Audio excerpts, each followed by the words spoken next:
31 tayo, 31. Yan. Ito. Ano yung technique? Ano yung tawag dito? Question technique ang gagamitin kapag nakita ng ating examiner kapag daw yung relevant at saka control question ay kaparehas lang ang kanyang yung kanyang response. Pantay sila ng response. So ang gagamitin natin na technique, guilt complex ba, silent ba, peak of tension?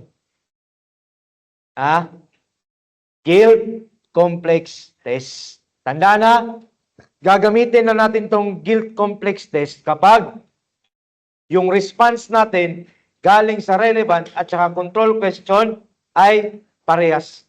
Yan tandaan natin, kapag pantay yung relevant at saka control question, ang gagamitin natin na test is guilt complex test.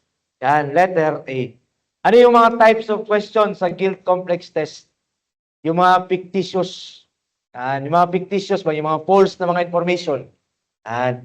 For example, yung krimen nangyari sa yung krimen is, for example, robbery. Robbery yung krimen. Ang nakuha na pera is 20,000. 20,000 tong nakuha, robbery. Rob, 20,000. Ang itatanong mo sa guilt complex test is iba. Ang itatanong mo sa question is 10,000. Ibahin mo yung mga facts ng details. Paano kapag merong response? For example, may response with response. Okay? Pag meron siyang response dito sa ating 10,000, meaning inconclusive. Inconclusive. Tandaan. Pero kapag walang response, no response. Anong rule natin kapag merong response? Deceptive. Deceptive. Bakit? Bakit kapag walang response, deceptive? Kasi alam niya sarili niya na hindi 10,000 yung nawala, kundi 20,000. Yan yung rule natin dito sa guilt complex test. Fictitious. Gawa-gawa lang ng mga tanong. Imbis na 20,000 yung totoo is 20,000 yung nawawala, ang nilagay mo sa tanong, 10,000. For example, did you stole? Did you stole 10,000? Kinuha mo ba yung 10,000 doon sa doon sa bahay ni Juan? Kapag daw merong response, inconclusive. Hindi mo masasabi kung nagsisinungaling ba siya or hindi. O nagsisinungaling ba siya or hindi. Dito naman, kapag merong response, ay walang response pala, no response, deceptive. Kasi nga, alam niya sa sarili niya na hindi 10,000, kundi 20,000. Yan yung guilt complex test. Fictitious. Tandaan na, yan lang. Tandaan natin pag guilt complex test. Fictitious. Gawa-gawa lang ng mga tanong. Ano naman kapag silent answer test? Ano yan? Tawag dito, sasagot ka lang sa utak mo. Wag kang tawag dito, hindi mo kailangan i-verbalize yung mga sagot mo, kundi sa utak lang dapat. Okay? Ano nga yung tatanda natin kapag peak of tension test? Yung mga padding question. Padding question. Isang relevant, series of irrelevant. 32 naman, in some polygraph test, which psychological aspect is measured? Sa polygraph test daw, ano yung minimeasure ng mga psychological reaction? Intelligence ba? Memory ba? Emotional stress or creativity? Emotional stress. Yan yung psychological na aspect na tinitignan ng ating polygraph. Hindi intelligence, hindi tinitignan dyan yung kung gaano ka katalino at saka yung memory mo. Wala. Okay? Wala din sa creativity, kundi yung emotional stress. Kasi sabi nila, yung emotional stress natin, meron siyang epekto sa ating physiological, which is ating katawan. So dito, ito daw yung pinaka-early method of detecting deception involves the test of physical endurance and pain. Ito yung mga pinagdadaanan ng isang tao bago bago sabihin na guilty siya or not guilty. Ano yan? Ano yung mga physical endurance and pain na mga process? It is trial by ordeal. Yan. Trial by ordeal o yung tinatawag nilang D indicum. Yan, D indicum. Meaning, God's grace, God's will. Yan. Kaya sabi nila, yung paniniwala nila dati, kapag daw ikaw ay inosente, poprotektahan ka ni Lord. Poprotektahan ka daw. Yan. Kagaya nung sa Bible, ba? Trial, yung kay yung kay Daniel, yung sa lion. Yan. Example doon is trial by ordeal yun. Trial by lion. Ano din? Tiger. Yan. Itong Ayurveda naman, ano yan? Book. Libro yan. Yan yung pinakaunang reference kung paano kung paano mo malaman kung yung isang tao is nagsisinungaling ba. Yan. Book. Earliest reference. Yan. For detecting deception. Yan. Pag Ayurveda, libro yan. Yan yung earliest reference for detecting deception. Libro. Nakalagay dyan yung mga techniques kung paano malaman yung isang tao ba is nagsisinungaling. Okay? Dito. What is the prevalent misconception about polygraph test? Prevalent daw. Yan. Yung pinaka-obvious na tingin ng mga tao about sa polygraph test. Tingin ng mga tao, yung polygraph test daw is 100% accurate. Yan, which is not. Nagdedepende lang yung result ng ating polygraph sa examiner. Kapag magaling yung examiner, mas maganda yung result. Yan. Nagdedepende lang yan sa ating examiner. Yan ha. O ito, lumabas. February 2024. Nasaan daw dito yung ideal interrogation room? Zoom natin, o. Nasaan dyan? Tignan natin yung number 1. Ano yung nasa number 1? Diba may may orasan, may mga ganito.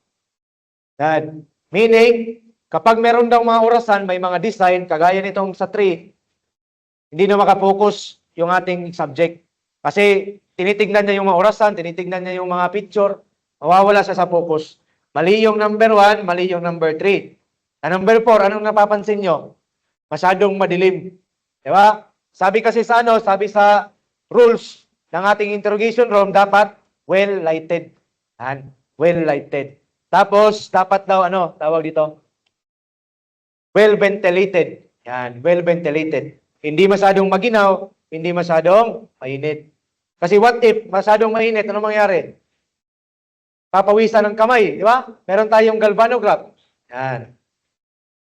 Pag masyado namang madilim, for example, tas yung tao is takot sa dilim, di ba?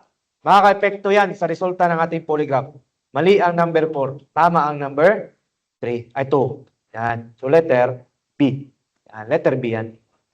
Itong 1 at saka 2, yan yung actual picture ng board exam. Paano ko nakuha? Kasi girlfriend ko nasa PRC. Joke lang. Wait lang . So, in the field of polygraphy, what does the term countermeasure mean? Ano yung countermeasure? Pag sinabing countermeasure, ito yung mga ginagawa ng ating subject para matalo ang polygraph machine. Paano niya ginagawa yan? Kukontrolin niya yung kanyang hinga. Yan. Yan lang. Kukontrolin niya yung kanyang hinga, yung kanyang emotion. Ang tawag dyan, letter D. Letter D. Now, methods used by the subject in order to beat the machine. Yan. To beat the machine. Countermeasures. Ano yung mostly ginagawa dito? Control breathing. Yan. Kukontrolin mo yung hininga mo. Yan. Imbis na pabuga, pahigop. Ito. What is the major challenge in the field of psychophysiological detection of deception? Ano yung major challenge? Problema? Pag consistent accuracy, problema ba yan? Hindi. Hindi yan problema. Ang problema dito is itong letter B. Lack of specific and reliable physiological indicator of lying. Yan. Yan yung major challenge sa ating polygraph examination. Yan. Walang specific response. For example, nagkakanda kayo ng polygraph test, tapos wala kang makitang specific response. Yan. Letter B. Okay. Dito kasi sa letter C, presence positive yan. Sa the universal agreement of what constitutes lying, positive yan. Okay, so ang tamang sagot is letter B. Yan ha. 38. Given that many polygraph examinations are inconclusive, which of the following scenarios not typical reason for inconclusive result? Ano yung inconclusive? Hindi mo malaman kung nagsisinungaling ba siya o nagsasabi ng totoo. Yan yung inconclusive. Saan dito? Hindi siya rason para sa inconclusive result. Kapag angry siya when taking the test, yan, rason yan. The subject is nervous because of anxiety. Rason yan. Ano pa? The subject is ready physically to take the test. Yan. Ready daw siya. Yung subject natin, ready physically sa test. So, hindi yan rason for inconclusive result. Hindi yan rason. Dapat ang nakalagay dyan, not ready. Yan. Dapat not ready. Okay? Ang letter D kasi, subject is suffering from certain disease. Yan. Reason to. Ito, reason. Yan. Ang C lang ang hindi reason for inconclusive result. Ang C kasi, para yan sa conclusive result. Yan. Conclusive result. So dito, the conclusion can be made on a subject with no significant difference between the relevant and irrelevant. Walang difference. Pantay lang yung tracing ng irrelevant at saka relevant question. Anong masabi mo? Deceitful ba siya? Truthful ba siya? Inconclusive. Inconclusive. Kasi nga, hindi niya masabi kung nagsasabi mo siya ng totoo o hindi. Diba? Inconclusive. Pantay lang. Yan, pantay lang. Inconclusive. Yan. What if mas mataas yung mas mataas yung specific response ng relevant compared sa irrelevant? Deceitful. Yan. Pag mas mataas yung irrelevant compared sa relevant, truthful. Yan. Truthful lang. Kapag yung irrelevant, mas mataas. Yan. Kapag naman deceitful, yung relevant, mas mataas. Yan. Kapag inconclusive, equal. Walang difference. Yan. Dito. What is the major concern that would lead to innocent individual losing opportunities? Innocent daw. Innocent individual losing opportunities for gainful employment in their chosen profession. The chance to contribute to their country and potentially result in the nation's losing valuable employees or experiencing lowered productivity in national security. Anong nangyayari dyan? Anong ibig sabihin ng sagot? Ay tanong. Ano ibig sabihin yan? Inosente siya, tapos nawalan siya ng mga opportunities. Anong tawag dyan? Di ba? Meron tayong dalawang error ng polygraphy. Meron tayong false positive at saka false negative. Ano to? False positive. Yan. False positive result. Kasi sa false positive result, imbis na truthful siya, naging deceitful. Kapag false positive result, false negative result, imbis na deceitful siya, naging negative. Yan. Yan yung ating two errors. Two errors lang yan. Kapag sa false positive, honest talaga siya. Truthful talaga siya. Pero, mali lang yung result ng ating polygraph. Kapag false negative,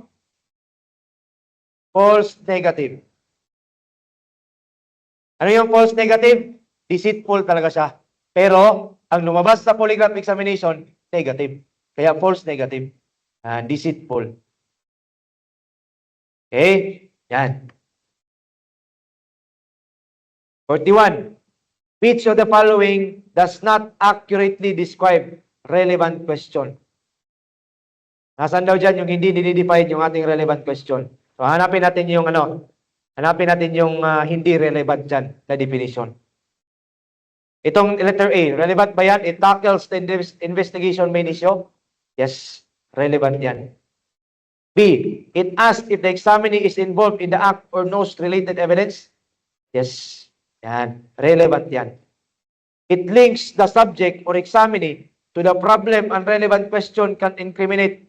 Diba? Meron na sa choices, may nakalagay na, relevant question. So, tama yan. Yan. Kasi ang letter D, it is only about the examinee's personal situation or background. Diba? Letter D. Kasi nga, ang letter D, ano to? Irrelevant question. Yan. Irrelevant question yung letter D. Ang relevant lang is yung A, B, C. Yan. Yan na. Dito, 42. In the context of establishing truth and deception, a guilty knowledge question is formulated. Which of the following best describes guilty knowledge question? Ano yung guilty knowledge question? Ano yung mga usually mga tanong dyan? Kilala mo ba kung sino yung nag-commit ng krimen? Yan. Yan yung tanong sa guilty knowledge question. Okay? Ano yung definition ng guilt knowledge question? Dito, letter A.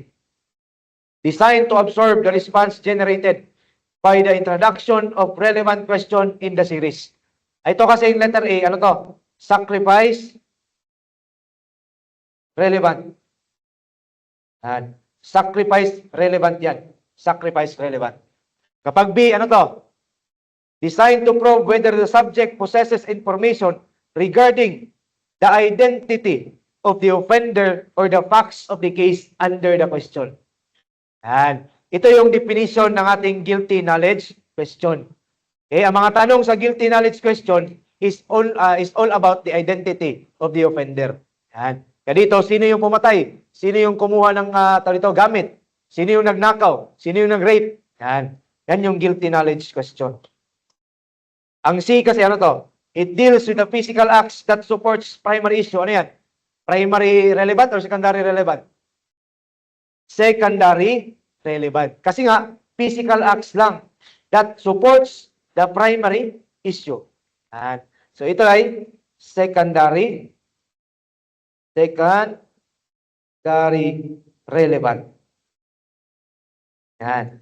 Ito naman, it is a control question. Nakalagay na, control question. Yan. Pag separated in time, anong type of control question to? Inclusive or exclusive? Ha? Kapag separated in time, exclusive. Yan. Kapag not separated in time, inclusive. Kasi pag separated in time, specific time. Nakalagay doon. Between 2018 to 2020, have you ever committed this crime? Ano ba? May mga date ba? Exclusive sa date. Meaning, separated in time. Kapag inclusive, wala nakalagay na date. Meaning, lahat ng date included. Yan. Diba? From the word itself, inclusive. Included lahat. Yan. Kapag sa exclusive lang sa date na nakalagay sa tanong. Yan, exclusive. Yan, 43. Imagine you're a polygraph examiner. May mga tanong talaga na ganito sa board exam. Kaya binibigyan kayo ng libro na napakakapal. Para pagdating ng board exam, ano na, tawag dito, hindi na kayo, tawag dito, tataas yung reading endurance. Pagbasa nyo pa lang, gustong-gusto ko itong ganitong mga tanong, yung mga mahahaba. Mga ganun ba? Sana all. Ano, imagine you are a polygraph examiner preparing for a lie detection test. You understand that formulating relevant question is crucial for comparing the subject's response. However, one of the following description does not accurately represent relevant question. Diba? Same siya ng tanong kanina. Saan daw dito yung hindi relevant question? Or saan daw dyan yung hindi definition ng relevant question? Diba? Mas mahaba. Same concept pero different question. Ano to? Real issue. Relevant. It includes asking whether the examinee perpetrated the target act or knows who did it. Ano yan? Relevant. Yan. It refers to questions asking the personal circumstances of the examinee. Irrelevant. Yan. Irrelevant question ang letter C. Yan ha? Basta tandaan nyo lang sa sa irrelevant, yung mga background, yung mga hindi related sa krimen, yan. Yan lang yung ating irrelevant. Kapag relevant naman, connected sa krimen. It's either evidence, it's either the identity of the suspect, yan. Matik na yan, relevant na yan. Okay? So, 44. What is one of the most important considerations in establishing the probative value of the polygraph test result? Ano yung kanina? Ano yung tanong kanina? Conclusive result. Kapag conclusive result, competency of the examiner. Pero kapag probative value, for example, ang galing niya, napagaling na examiner, nakakataw dito, conclusive yung result. Pero titignan mo kung meron bang probative value. Pwede ba siyang gamitin sa investigation? Yan. Ano dyan? Ang pinaka-importante is dapat, letter C, constitutional warning based on the Miranda Doctrine. Yan. During polygraph examination kasi, kailangan mo kailangan mong i-discuss yung constitutional rights ng isang subject. Ha? Pwede mo bang pilitin yung isang tao mag-take ng polygraph test? Hindi. Yan. Hindi mo pwedeng pilitin yung isang tao mag-undergo ng polygraph test. Pag hindi niya gusto, okay lang. Hindi mo siya pwedeng pilitin. Okay? Kasi pag pipilitin mo yung isang tao, mangyari, hindi siya magiging cooperative during polygraph examination. Yan, hindi siya magiging cooperative. Dito. Ito, lumabas, August 2023. A special chair equipped with metal bellows attached to the arm, thighs, and feet, located on the arm of the chair and on the seat. Ano yan? Ano yung dinidetect niyan? Body, muscular, hand, finger. Tanggalin natin tong hand movement. Ano yan? Saan dyan? It is muscular movement. Yan. Muscular movement yan. Kasi pag sinabi nating body movement, lahat na lahat. Ito kasi sa muscular movement, specific movement, muscle ng thigh, muscle ng arms, muscle ng feet. Ang tawag sa upuan na yun is printing chair. Yan. Printing chair. Kaya lumabas ang muscular movement. Yan. Lumabas yan, August 2023. Buti na lang, muscular movement yung sinagot ko. May mga tanong talaga sa board exam na kung saan, tawag dito, hindi natuturo. Yan. Kaya dapat, reading comprehension. Reading comprehension. Yan yung harsh truth ng board exam. Kahit gaano pa kadami yung i-discuss, meron talagang mga topic na hindi na, tawag dito, hindi na di-discuss. Yan ha. Ang harsh truth din sa board exam is, sa isang tawag dito, sa isang venue, sa isang branch ng homicide, meron talagang tawag dito, hindi papasa. Pero dapat yung yung utak mo dapat hindi ako yung hindi papasa. Kapag yun yung lahat yung tayo lahat yun yung mga mindset niyo, mangyayari, walang babagsak, di ba? Kasi yun yung mindset niyo lahat. Yan. Dapat hindi ako yung isa sa babagsak. Yan. So dapat gawin mo lahat. Okay? Hindi yung magano ka sa Facebook, claim. Tangina. Claim ako, claim. Share this post para mapapasa ka. Yan. Amen. Yan. Wag ganun. Okay, dito. Anong phase daw nangyayari yung pag-attach ng ating mga aparatos sa katawan ng tao? Ano yung phase 1? Sino yung sino yung mga nag-uusap dito? Investigator at saka ang examiner.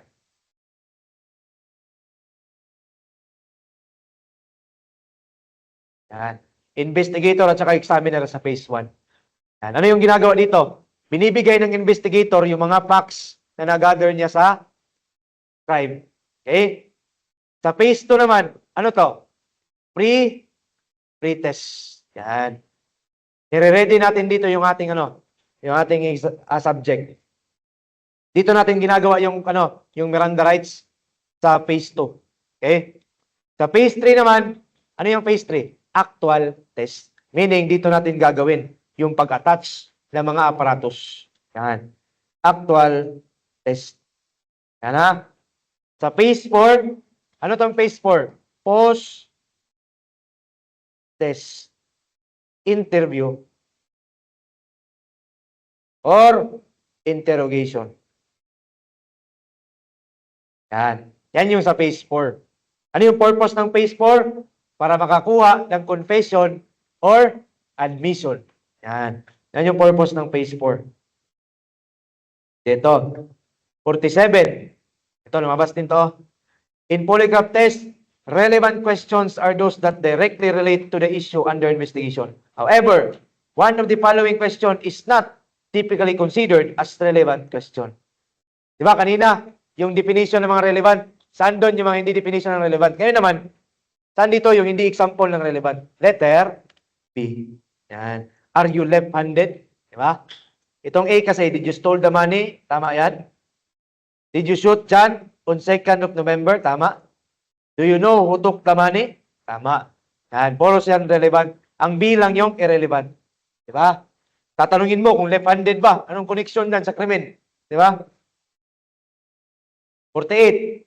During the conduct of polygraph test, the physiological changes accompanying deception can be located ba, detected ba, thrown, all of the foregoing. Letter B, detected. Kaya nga, di ba, wait lang, mali.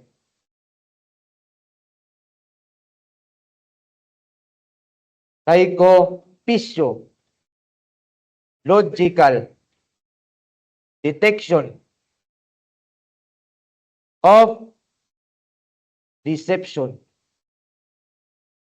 Yan. Di ba? Ang other name ng ating polygraph examination is psychophysiological detection of deception. Detection. Detected. Letter B. Yan. Psychophysiological detection of deception. Yan. Wait lang ah.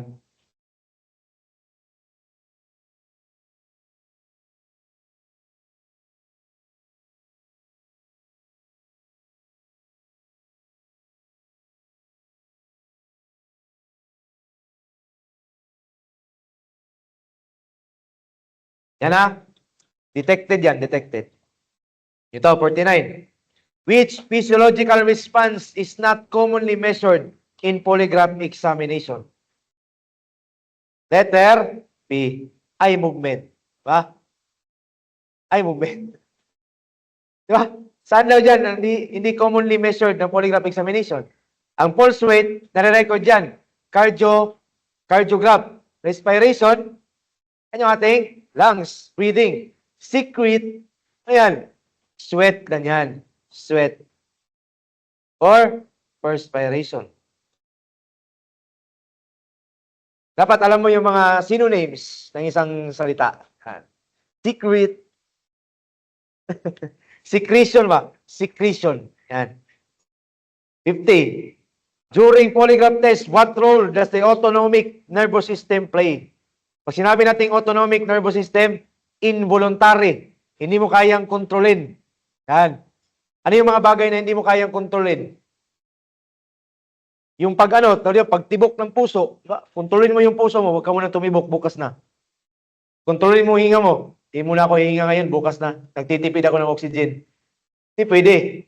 Yung yung pag-digest, yan, hindi mo kayang kontrolin yan.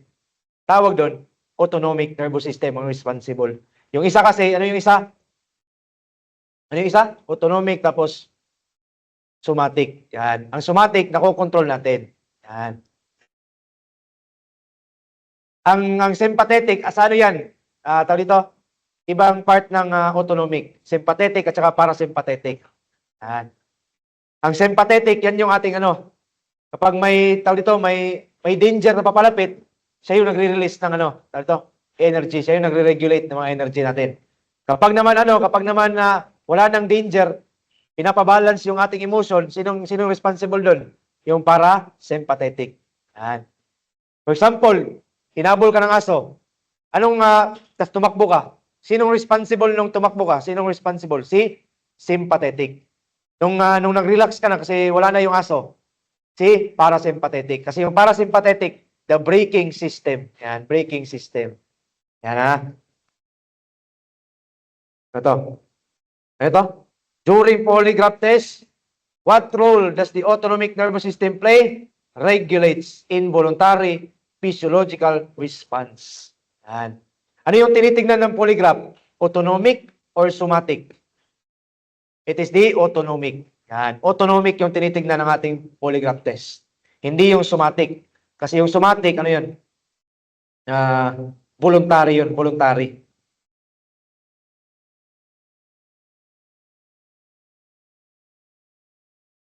Mabilis ba? Mabilis? Sakto lang. Bilisan natin. Wag. Ito, maraming lumabas dito sa amin eh. Forensic ballistics. My favorite. Yan. Pag sinabi natin forensic ballistics, branch lang siya ng ballistics. Yan. Ilan pala yung branch ng ballistics? 6. 4 lang? 6 na. Yan. Meron tayong internal, meron tayong external, meron tayong terminal, meron tayong forensic ballistics. Ano pa? Meron tayong shots ballistics at saka wound ballistics. Yan. Shots ballistics at saka wound ballistics. Madali lang yan. Pag sinabi nating wound, sugat, yan. Ini-examine dito sa wound ballistic is yung epekto ng bullet doon sa tao. Yan, mga sugat. Dito na papasok yung tattooing, yung ating smudging, yon, wound siya. Hindi katulad sa terminal, di ba? Terminal is target. Pag tumama sa target, hindi naka-specify kung yung target ba is tao or hayop or bagay. Dito sa wound, tao. Yan. Tao yung ating dito, target. Ano pa? Shots ballistics. Pag sinabing shots ballistics, ano lang yan? Yung ating shotgun. Shotgun natin yan. Yan lang. Pag sinabing wound, sugat, epekto ng bullet sa tao. Pag shots naman, epekto ng shots. Shots sa mga target. Yan. Kapag daw, for example, yung pellets natin, kapag malayo ka, ano mangyayari sa pellets? Mas spread. For example, nandito yung tao. Yan. Nandito yung ating tao. Close range, for example.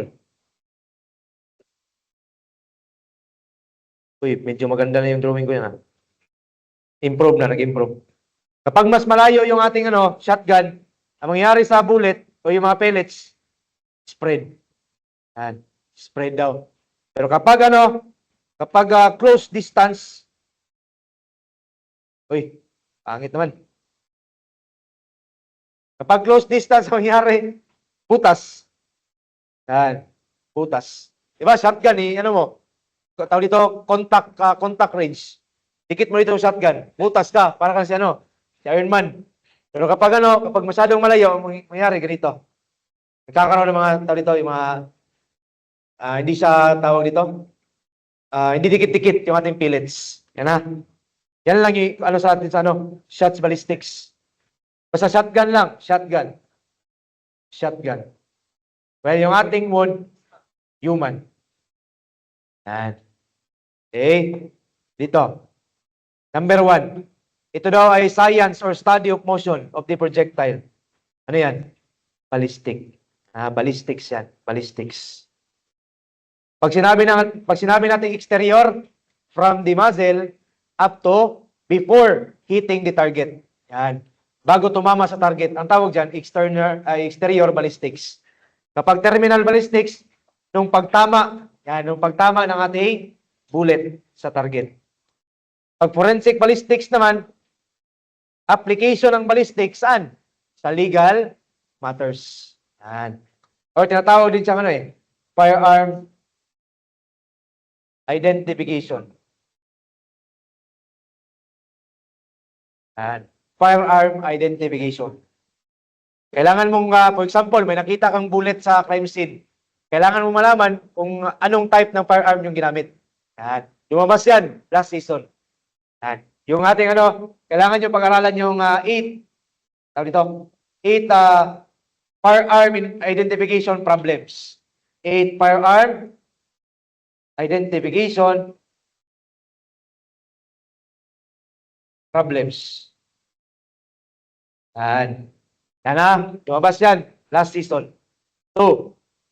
Is any metallic or non-metallic ball which is propelled from the firearm.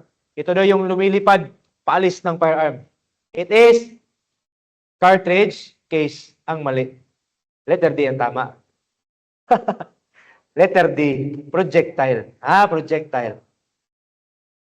Ano yung other term ng projectile? Ano yung iba't ibang tawag sa projectile? Kasi ang projectile kasi, general term, generic term. Anything daw na lumalabas sa firearm, ang tawag projectile. Yan. Pwede siyang tawagin as bullet. Pwede siyang tawagin as slug. Pwede siyang tawagin shots. Yan, o shots. Pellets. Wait lang, mali. Shots, pellets. Ano pa? Yan lang. Yan na. Ito yung lumabas sa amin. Except ang itinanong. Yan. Which of the following? All of the following are projectile except. Yan. Meron naman tanong dito, di ba?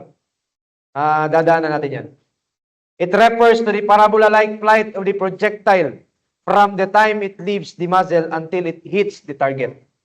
It also described as the actual curve path.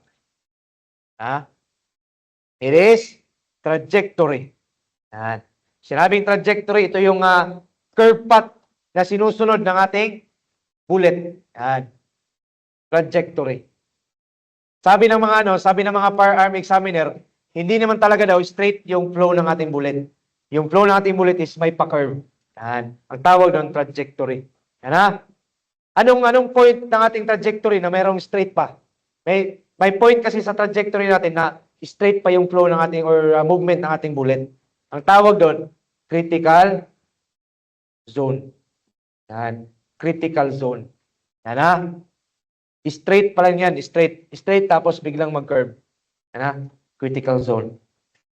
Ito, sa 4, sabi sa assertion natin, ang automatic handguns daw are easy to operate in continuous firing. Madali lang bang gumamit ng mga automatic handguns? Madali lang ba? Bakit? Sa continuous firing. Kapag continuous yung firing mo, anong mangyari?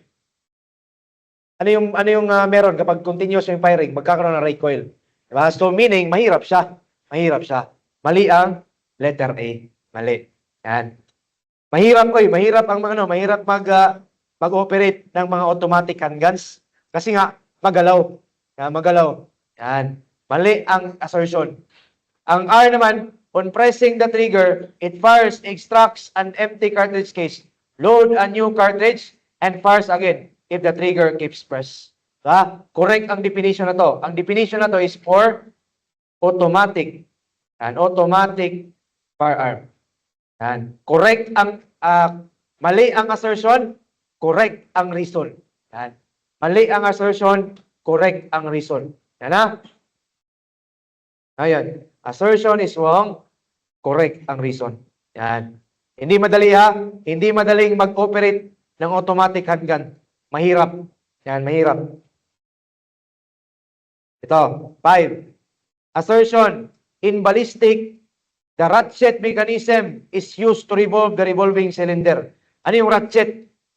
Ito yung ginagamit sa revolver para umikot yung cylinder. Ang tawag doon, ratchet.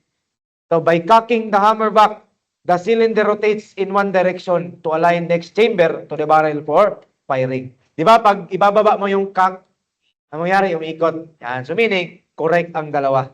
Yan. Check, check. Both A and R are correct. Yan. Correct silang dalawa. Paano pag ganito? Ikaw daw yung investigator. Pagdating mo sa crime scene, wala kang makitang cartridge case. Ano yung possible na ginamit ng suspect para patayin yung isang tao?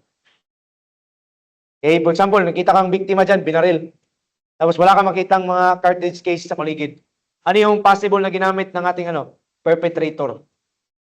Revolver. Kasi ang revolver, pag putok mo, hindi natatanggal yung cartridge case. Nandun lang siya sa loob ng cylinder. Yan. Kapag ganun yung nangyari, revolver.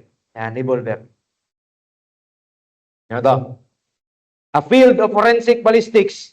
Ang forensic ballistics kasi merong tatlong field. Meron tayong field investigation, technical examination, at saka legal proceedings. Ano yung tinatanong dyan? Yung bullet daw at saka yung shell that would determine whether or not a particular bullet is fired from a particular firearm. Whatever or not a particular shell is loaded and ejected from the same firearm. and it is conducted in forensic laboratory. Yan, ini-examine mo daw yung bullet na nakolekta mo. Saan mo ginagawa? Sa laboratory. So, ang tawag doon, technical examination. Yan. Technical examination. Pag sinabi kasi natin field investigation, collection. Yan. Collection of evidence. Yan. Yan yung sa field investigation. Collection of evidence. Yan ha. Kapag sa technical examination, yung nakolekta mo na ebidensya, dadalhin mo sa laboratory. Tapos, i-examine mo. Ang tawag doon, technical examination. Kapag naman legal proceedings, after mong i-examine yung bullet, dadalhin mo sa korte para i-explain mo. Ang tawag doon, legal proceedings. Yan. Yan ha. Tawag dito, present. Present in court. Lang. Ito daw, number 7. Nagtumbling daw yung bullet natin. Tapos tumama sa target sideways. It is, tumama daw yung bullet natin sideways. Keyhole shot. Imbis na pa ganun, naging ganun. And it is keyhole shot. Ano? Keyhole shot. Pag sinabi natin gyroscopic action, stillness. And stillness. Meaning, hindi siya gumagalaw. Yan, hindi gumagalaw-galaw yung bullet natin. Yung flight ng bullet natin, hindi gumagalaw. Ang tawag doon, gyroscopic action. Yan, stillness. Ang yun naman, kabaliktaran ng gyroscopic action. Meaning, tawag dito, uncontrollable movement ng ating bullet. Yan, imbis na gyroscopic, straight lang, ang gumagawa kapag ang nangyayari kapag yun is nang gumaganyan yung bullet. Yan, umiikot, unequal. Hindi equal yung kanyang ikot. Yan ha. Wala itong flat trajectory. 8. The most commonly used material for making unjacketed bullet. It is lead. Yan. Lead yan. Kapag unjacketed. Yan ha. Pero kapag jacketed, ano yung ginagamit pang jacket ng bullet? Copper. Yan. Copper yung ginagamit pang jacket ng bullet. I-cover ba? Tabunan yung lead. Yan. Kapag unjacketed, nagkakaroon ng lead fouling. Lead fouling. Yan ha. Lead fouling. Ano yung lead fouling? Anong nangyari dyan? Natatanggal yung lead, naiiwan sa rifling. Natatanggal yung lead, tapos naiiwan sa loob ng rifling or sa barrel. Ang tawag doon, lead fouling. Yan ha, lead fouling. 9. Are meant for those characteristics which are being determined only after, yan ha, only after the firearm was already been manufactured. Anong tawag sa mga class characteristics niyan? Class or individual? It is individual. Kapag individual, after manufacture. Kapag class characteristics, before manufacture. Yan. Ano yung mga class characteristics? Yung mga bore diameter, yung lance and grooves, number of lance and grooves, yung twist, yan. Yan yung mga class characteristics. Kapag individual characteristics, yun na yung mga rifling marks, yung mga breech face mark, at saka pin ano yun? Firing pin marks, yan, extractor marks, ejector marks. Yan yung mga individual characteristics. Yan. Kapag class characteristics, before manufacture. Kapag individual, after manufacture. Yan. 10. It refers to the measure. Measure. Gahiya ay. It refers to the measure of the distance advanced by the rifling in order to make a complete turn inside the barrel. Ito daw yung distansya sa loob ng barrel na kung saan nakukumpleto na ng ating bullet yung kanyang ikot. Anong tawag doon? Pitch of rifling. Yan. Distansya kung saan nakukumpleto na ng bullet yung kanyang ikot sa loob ng barrel. Yan. Ano yung ginagamit natin in order to measure the pitch of rifling? Helixometer. Yan. Helixometer. Yan ha. Yung ibang ang sinasabi, pitch of rifling daw, caliper. Ito. 11. In marking part cartridge case found on the crime scene where you should not mark it. Saan daw dapat natin hindi lagyan ng marka yung ating mga part cartridges? Yan. Diba? Cartridge. Yan. Tandaan natin, kapag cartridge, dito na lang.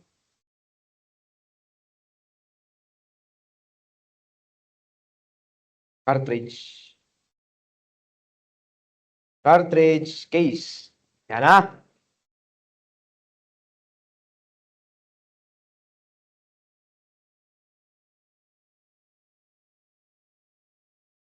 Yan. Rim. Rim yan na. Rim. Kapag cartridge case, pwede ka lang magmarka sa body. Saan pa? Outside the mouth. Or inside the mouth. Yan. Yan lang. Diyan ka lang pwede magmarka. Bawal ka sa base. Kasi sa base, merong mga breach space mark. Yan. Breach space marks. Ano pa? Meron tayong firing pin marks. Yan. Firing pin marks. Ano pa? Extractive or extractor marks. Meron tayong ejector marks. Yan. Bawal sa base ha, bawal sa base. Sa body lang, outside the mouth at saka inside the mouth. Paano kapag bullet? Bullet. Yan. Bullet. Kapag bullet, sa base, pwede ugib.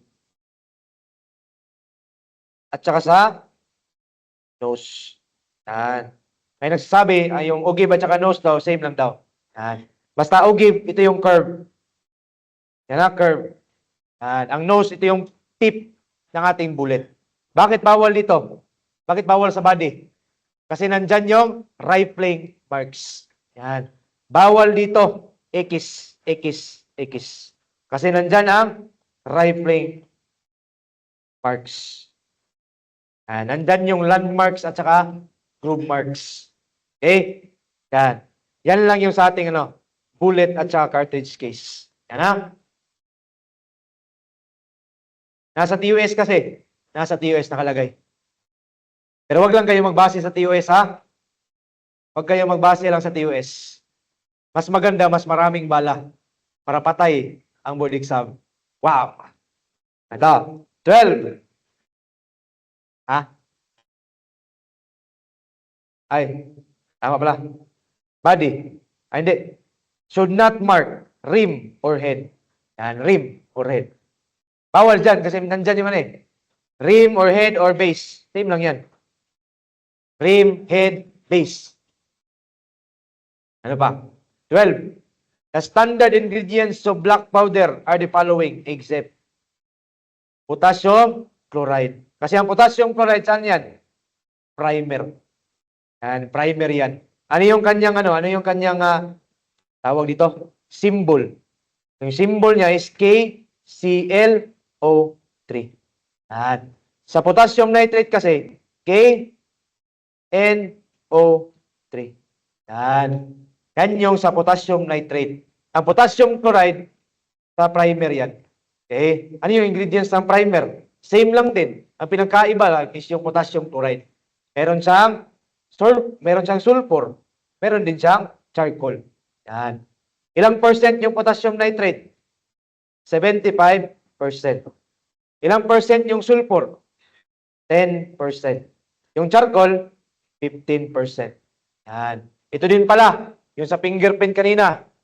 Tinanong sa amin, ano daw yung pinaka-common na fingerprint pattern na nakikita sa crime scene?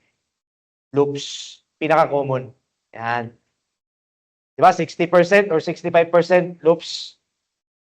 Yan. Pinaka-common na nakikita sa crime scene na fingerprint pattern. Yan. Loops. Dito. Which of the following illustration shows a blank ammo? Ano yung blank ammo? Pag sinabing blank ammo, no bullet. Yan. Walang bullet. Ang meron lang siya is yung primer and gunpowder. Yan. Saan mostly ginagamit yung blank ammo? Mga filmmaking ba? Para magkaroon ng tao dito, yung mga muzzle plus. Yan, muzzle blast. Pero walang walang lumilipad na, tao dito, walang lumilipad na bullet. Yan, tumutunog lang siya. Ito naman, drill ammo. Drill ammo. Yan. Ito naman, dummy. Ito, live ammo. Yan. Kitang tiyan ko. Letter do. Letter do. Letter A. Yan. Letter A. Yan na. Blank ammo kasi. Blank ammo. Itong drill ammo, meron siyang bullet, pero wala siyang gunpowder at saka wala siyang primer. Yan. Ang sa blank ammo, meron siyang primer, meron siyang gunpowder, pero walang bullet. Yan. Ang sa live ammo, meron lahat. Yan. Live. Meron lahat. Ito. In firing cases, muzzle pattern is found in. Ano yung muzzle pattern? Yung pattern ng ating muzzle nag-transfer sa balat. Dahil nakadikit talaga yung baril pagputok. Letter C. Yan, contact firing. Kaya nakadikit talaga yung muzzle sa balat ng tao. Ito. A function daw ng ating firearm or mechanism sa ating firearm na nagsasarado dun sa rear or sa sa likod ng ating barrel, holding the cartridge in the chamber. Ano yan? Pagputok ng barrel, sasarado yung chamber. Anong tawag sa mechanism na yan? Ang tawag sa mechanism na yan is breech mechanism. Yan. Breech mechanism. Ang percussion system sa primer yan. Primer. Yung pag-ignite ng primer, ang tawag doon, percussion system. Yan, percussion system. Dito. Shooting incident was happened. Okay, wherein 5 people were found dead.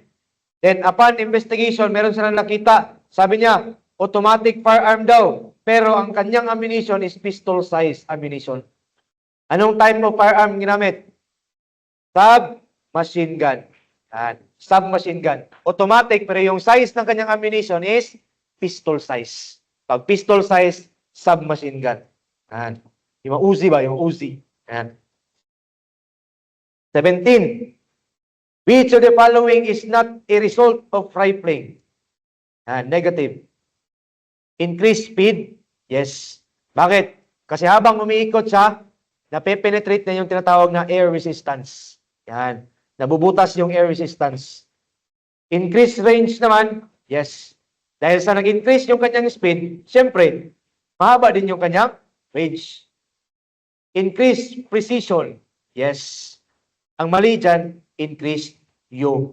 Yan. Ang yaw kasi, di ba, unstable. Okay. Ang purpose ng rifling kasi is para umikot siya at maging stable. Yan. So, mali yung letter T. Lagyan natin ng letter A. Di ba? Alam mo yan?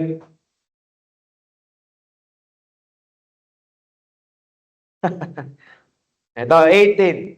Is the part of the firearm which houses all the other parts. Diyan daw nakadikit o diyan i-attach lahat ng parts ng firearm. Frame. Yan. Frame. Yan na.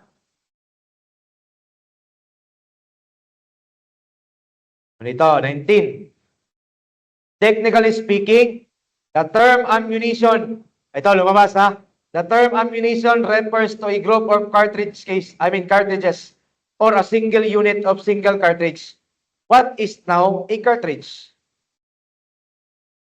Dati, ang tawag kasi sa ammunition is cartridge. Yan, cartridge. Dahil sa RA 10951, ano yun? 10951 ba yun? 10951. Basta. Okay, ang cartridge tinawag ng ammunition. Yan. So meaning, same lang yung cartridge at saka ammunition. Pag sinabi natin cartridge, anong ibig sabihin yan? Meaning ng cartridge, dito sa letter A, entire primer assembly. Mali yan. Kasi ang primer assembly, primer lang. Di ba? Dito naman, letter B, a complete unfired unit consisting of bullet, cartridge case, gunpowder, at saka primer. So letter B. Yan yung definition ng cartridge at saka ammunition. Complete unfired unit, meaning hindi pa nagamit. May bullet pa, may primer, may gunpowder, at saka cartridge case. Yan. Ang tawag dyan, cartridge or ammunition. Yan. 20. What should be the classification of shell when the diameter of the rim is larger than the diameter of the shell's body? Rim type. Yan. Kapag daw yung rim is mas malaki compared sa diameter ng katawan, rim type. Yan. Paano kapag mas malaki, pero konti lang. Slight lang. Ang tawag dyan? Semi-rim. Slight lang. Slight. Malaki yung rim, pero konti lang. Yan. Slight. Okay? Pag rebated, mas malaki ang body compared sa rim. Okay? Ang rimless naman, equal. Equal yung diameter ng body at saka diameter ng rim. Tapos yung isa, yung belted. Yan. Saan mostly ginagamit ang belted? Sa automatic. Yan, sa automatic firearm. Ang purpose kasi ng belt is para hindi na siya pumasok pa ba? Hindi na siya pumasok mismo sa tawag dito chamber. Para mas madali siyang matanggal. Yan. Yan yung purpose ng belted type. So yung belt niya. Yan. 21. A type of bullet designed to be fired at night which emits a bright flame, and its base unusually colored red tip. Tracer bullet. Yan. Meaning, pag fire mo ng firearm, makikita mo kung saan papunta yung bullet. Yan Ang purpose ng tracer bullet, or advantage niya, alam mo kung tumama ba yung bullet mo. Yan. Alam mo kung tumama. Yan. Ang armor naman, penetrates armor. Okay? Yung mga light armored vehicle. Ang incendiary naman, it will cause fire. Yan. Masusunog. Magkakaroon ng spark, tapos masusunog yung yung mga helicopter, airplane. Yan. Incendiary kasi most commonly ginagamit sa mga helicopter, mga airplane. Yan. Para pagtama ng bala, liliyab, nasunog. 22. Ito yung butas. Nasa baba ng ating primer packet. Diyan lalabas yung ignition para tumama sa ating propellant. Anong tawag dyan? Vent or flash hole. Yan, vent or flash hole.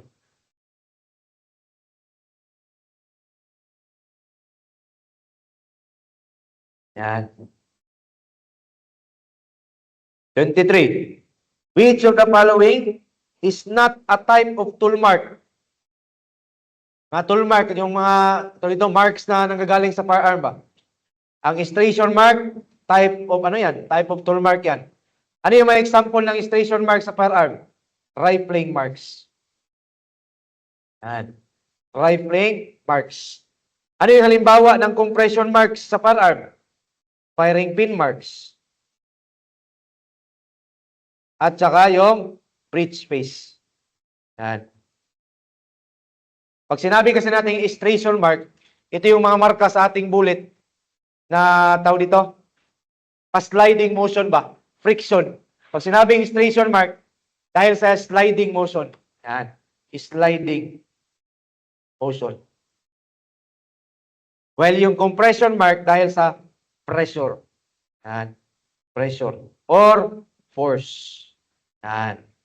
Yan Ang hackle marks, wala yan. Sa yan? Sa, tawag dito, sa mirror. Sa mirror yan, hackle marks. Meaning, letter C letter C. Dito. 24. Compression tool marks are produced by, pag sinabi natin compression, ano yan? Force. Diba? Merong tawag dito. Force, tulak yan. Tama. Ito, pressure. Saan dyan? Cutter, mali yan. Ang saw, mali yan. Meaning, 1 at saka 4. Saan lang dyan yung 1 at saka 4? Letter D. Uy, di pala to 1. Exclamation pala yan. 1 na 1. Yan, 1 yan. Okay, 4 at saka 1. Yan yung mga compression marks. Compression tool marks. Yan ha? It is the mechanism of the firearm which withdraws empty shell. Saan galing? Sa chamber. Tatanggalin mo daw yung empty shell galing sa chamber or paalis galing sa chamber. Ano yun? Ejector or extractor? Extractor. Yan. Kasi ang ejector, tawag dito, throws outside the firearm. Yan. Meaning, tawag dito, tatapon niya palabas sa firearm. Yan yung ejector. Extractor naman, hihilahin niya lang yung ating shell galing sa chamber palabas. Yan. Basta extractor, pull. Well, yung ating ejector, throws, tapon. Yan ha. Saan daw dito yung rimless? Saan dyan? Ano to? Yung 1. Rim. Rim diyan. Itong number 3. Semi-rim. Yan o. Semi-rim o. Tingnan natin yung ano niya. Yan. Meron siyang slight difference. Dito naman, belted. Yan. Belted. Sa 5 naman, ano yan? Rebated. Yan. Dito naman, rimless. Kasi nga, equal. Yan ha? Equal. Diba? So, dapat, kung papadalin kayo ng papadalin kayo ng magnifying glass. Diba? Kasi slight lang yung difference nila, diba? Slight lang. So, letter C. Yan, letter C. Yan ha?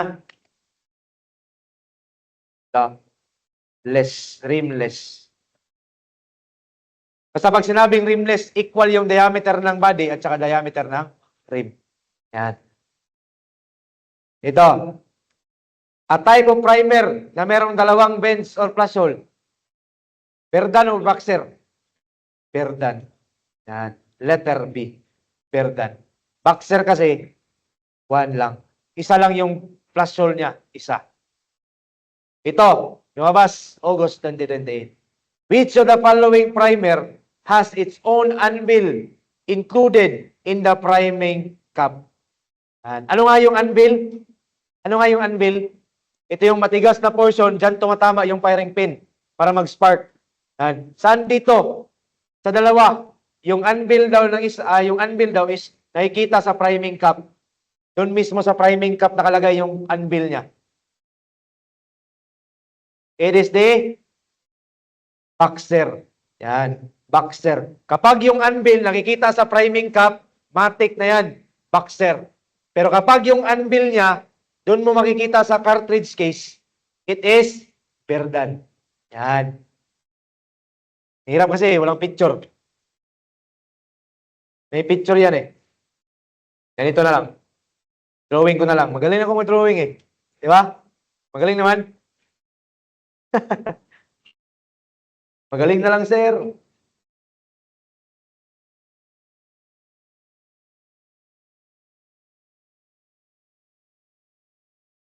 Hirap naman. Mahirap, bay. Mahirap, Chuy. Mahirap i-drawing, Chuy. Hala na. Yan. Okay. Yan. Di bale, ito yung isa, ano to? Anong type ng ano to? Primer. Perdan, boxer. Perdan. Kasi nga, dalawa ang butas. Yan. Dalawa ang butas. Yan o. Yan. Ang anvil niya, ito. Yan. Ito yung anvil niya. Meaning, ang Perdan, yung anvil ng Perdan is naka-attach mismo sa cartridge. Yan. Ang sa boxer, doon mo makikita ang anvil niya sa loob ng priming cap. Priming cap. I-search nyo na lang sa Google. Search nyo. Pangit ito talaga mag-drawing. Yan. So dito, boxer yan na. Boxer. Lagay natin, pag cartridge, ay kaming pagberdan sa cartridge case. Yan. Tanda na. 29. What do you call the type of instrument used in measuring pitch of rifling? Caliper. Kapag sa ilalim ka ng dagat nakatira, sabi ni Boss Lobo, mali ang caliper. Helixometer. Yan. Thermometer. Ano yan? Temperature. Ang torsion balance, yung weight. Yan. Weight of bullet or case. Yan. Caliper kasi, anong purpose ng caliper? Para malaman natin yung caliber of the bullet. Yan na, caliber. Pag sinabi kasi natin caliber, size of the bullet. Yan. Pag sinabi natin bore diameter, size of the barrel. Yan. Pag sinabing caliber, caliber, size of the bullet. Kapag naman bore diameter, size of the barrel. Yan. 30. What instrument is used in measuring the velocity of the bullet? Pag sinabing velocity, ano nga to? Speed. Yan. Ano to? Torsion balance ba? It is chronograph. Yan, chronograph. Yan yung nagme-measure ng speed. Sabi ng RA 10591, okay, how are pistol and revolver categorized? According sa ating RA 10591. Yan. Handgun. Di ba? Handgun. Same pa rin. Kung ano nakalagay sa libro at saka 10591, handgun pa rin. Ginagamit natin yung pistol at saka revolver gamit na ang kamay.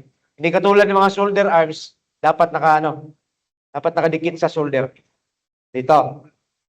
After conducting careful examination of a gun barrel that has a very wide lance, malawak daw yung kanyang lance, what would be your conclusion? Kapag malawak yung lance, ano yung magiging conclusion natin? Kapag malawak ang lance, malawak din ba ang grooves? Hindi. Dapat ganito. Kapag malawak ang lance, dapat narrow ang grooves. Kapag naman narrow ang, kapag naman wide ang grooves, dapat narrow ang lance. Yan. Dapat hindi sila parehas. Yan. Pwede naman pantay. Pwede pantay. Diba sa ating yung class characteristics, yung ating mga Browning, diba? Nakalagay doon. The width of the land, the width of the grooves is equal to the width of the lance. Yan, ganun ba? Kapag wide ang lance, meaning narrow ang grooves. Yan. Ganito. Half minute ito. Narrow ang grooves. Yan. Pwede siyang narrow, pwede siyang wide and equal. Sider. Ano naman kapag wide ang grooves? Kapag wide ang grooves, ano mangyari? Kapag malawak daw ang grooves or wide, narrow ang lance. Kapag wide ang lance, narrow ang grooves. Kapag wide ang grooves, narrow ang lance. Yan. Ito, February. All of the following bullet is commonly found in a crime scene except. Meaning ito. Kasi nga, hindi pa yan nagamit. Napakinis. Hamis pa. Huwag pakay. Yan. Hindi kita.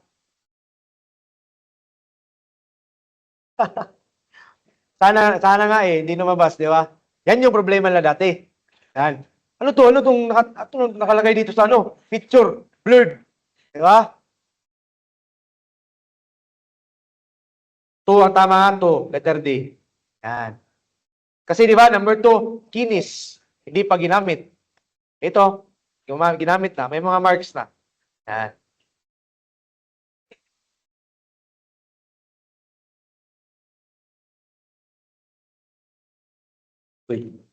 Ito, you are a detective investigating a crime scene where a firearm was found. You found a firing pin, may nakita kang firing pin, propellants, primer at saka cartridge case, and a projectile at the scene. Saan daw doon sa mga nakita mo ang hindi parte or component ng ammunition? Ano yung mga component ng ammunition? Bullet, cartridge case, propellant or gunpowder, tas primer. Yan, meaning, ang hindi kasali doon is si firing pin. Yan, firing pin. Yan na.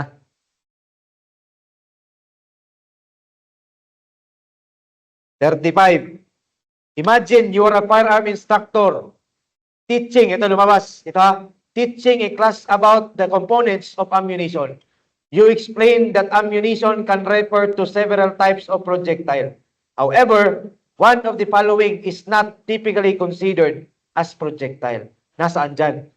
Nasaan dyan yung hindi projectile? Si bullet, projectile yan. Nakasulat kanina, di ba? Si shots, projectile yan. Si slugs, projectile din yan. So cartridge, kasi si cartridge, ano yan? Ammunition din yan. Ammunition. Di ba? Pag sinabing ammunition, complete unfired unit. Hindi pa nagagamit. Kompleto pa. May bullet, may cartridge case, ammunition at saka primer. Yan. So letter B. Lumabas to sa amin, 3 beses. Yan, 3 beses lumabas yan. Oh. Di ba? Sana all. Tapos pag hindi mo alam, di ba? Palikas 3. Ha? Ano na, yawa. Shit. Ito, 36. What material is most commonly used to make the cores of jacketed bullets? Ano yan? Lead. Bakit? Kasi nga, ang tinatanong, cores. Yan. Cores ang tinatanong. Nasa gitna ng jacketed bullet. Ano yung nasa gitna? Lead pa rin. Yan. Lead. Di ba? Core, lead. Kapag kasi jacketed bullet, yung nasa ano, kapag copper, itatanong kung ano yung nakabalot. Kapag ang tanong kung ano yung nakabalot sa mga jacketed bullet, ang isasagot natin is copper. Pero ang tinatanong kasi is core. Ano yung nasa loob ng jacketed bullet? Yan, lead pa din. Di ba? Tricky question. Yan. Tricky question. O ito. Which part of the cartridge case prevents it from being thrusted into the barrel of a revolver? Para hindi daw siya pumasok. Ngayon, ano yung ginagamit na tawag dito? Ano yung part ng cartridge case para hindi siya matulak paloob ng barrel? Rim. Yan, rim. Okay? Kapag sa revolver, ang ginagamit sa revolver is rim type. Yan na. Rim type. Ito yung ginagamit sa revolver at saka shotgun.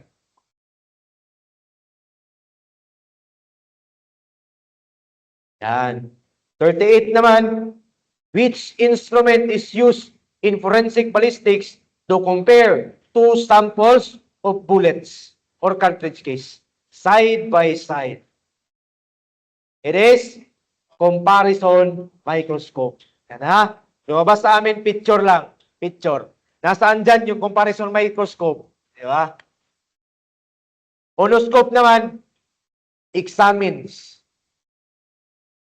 internal of the barrel. Yan. Itong itong onoscope, para siyang para siyang microscope na ipapasok mo sa loob ng barrel. Titignan mo yung mga imperfections ng barrel. Yan. Para siyang ang helixometer kasi, siya, pitch of rifling. Ito is, meron siyang lens, papasok mo sa barrel. Tapos makikita mo yung nasa loob ng barrel. Yan. Dito. Which terms refer to the microscopic variation on the surface of the bullet that are caused by rifling of gun and are used in firearm examiners for comparison or identification? Ano yan? Caused by the rifling daw. Istration. Yan. Istration marks. Sinulat ko pa yung kanina eh. Diba? Pag sinabi natin istration marks, rifling. Yan. Istration marks, rifling. 40.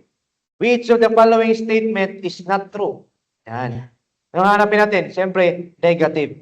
Negative yung hanapin natin. A trigger of a firearm is not pulled just to see if it is cocked.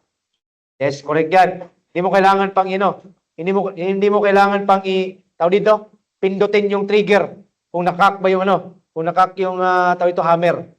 Kaya titingnan mo lang yung hammer kung nakababa ba. Yan. Hindi mo na kailangan pang ganyanin yung ating trigger. Any action to render a firearm safe should be done even in bare hands. Tama ba yan? Mali. Dapat naka-gloves. Yan. Kasi nga, naiiwan mo yung fingerprint mo sa firearm. Yan. Letter B. Yan, letter B. Ito, gumamit ka doon ng handkerchief ng metallic string paggamit ng pag-pick or pag-pulot ng firearm. When a firearm is cocked, a lump of paper or cloth is inserted in the open hammer. Diba? Kapag daw nakakak or nakababa yung hammer natin, lagyan mo ng papel sa gitna ng sa gitna ng hammer para hindi matulak. Yan ha. Tama yan. Ang mali lang is yung letter B. Bare hands. 41. Which of the following best defines juxtaposition? Lumabas to. Lumabas yan. Ano yung sagot nyo? Tricky yan? Tricky choices. Hindi tricky question. Tricky ang choices.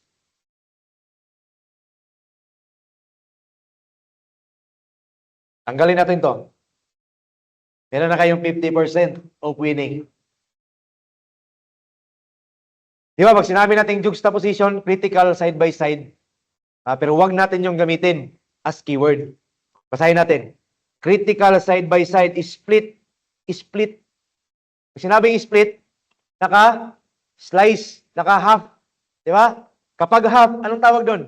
Intermarriage. Yan. Intermarriage. Ito. Kapag ganito, for example, yan. Anong nangyari? Yan. Nakahati. Yan. Dito na side is yung question. Okay? Question, bullet. Dito na side is yung standard. Bullet. Yan. Kapag ganyan, ang tawag niyan, intermarriage. Intermarriage. Kapag split, yan, split. Yan na. Intermarriage. Ano yung spelling na marriage? Yan. Bahala na yan. Intermarriage. Letter A yan ha, letter A. Intermarriage. Kapag kapag juxtaposition, side by side examination, kahit wala nakalagay dyan na critical side by side, pero nakalagay dito, of two specimens only. Yan, whole. Hindi na split, hindi half, kundi whole. Ang tawag doon, juxtaposition. Yan. Yan ha. Kapag split, intermarriage. Kapag whole, juxtaposition. Yan. Kagaya nito, 47 Ang tawag dyan, intermarriage. Yan, intermarriage tawag dito. Yan ha. 42. Yan. Diba tricky? Tingin nyo sa choices, uy, easy. Pagtingin mo sa question, uy, easy. Saan na dito yung juxtaposition? Pagdating sa choices, doon. Ito, 42.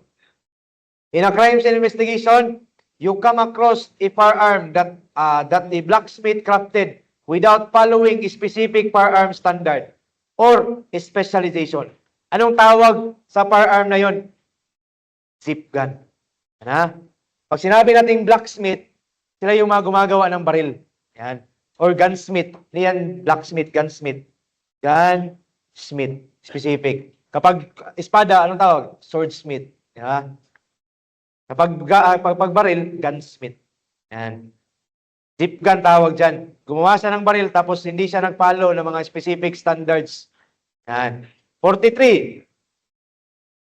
In a crime investigation involving firearms, why is it important for an investigator to understand the concept of burning, blackening, singeing, at saka tattooing? Ano yan? Bakit daw kailangan lang malaman? Para malaman nila yung distance. Yan ha? Distance of firing. Yan. 44. What is the term refers to the part of primer that provides necessary resistance for firing the priming mixture, which is crushed by a blow from the firing pin? Diyan daw tumatama ang firing pin. Anvil. Yan. Anvil yan. Yan. Nasaan daw yung frame? Itong 4, slide yan. Ito naman, 1, barrel. Yan. Ito naman is the recoil spring. Recoil spring. So, 2 ang tamang sagot. Letter C. Yan, letter C. Yan.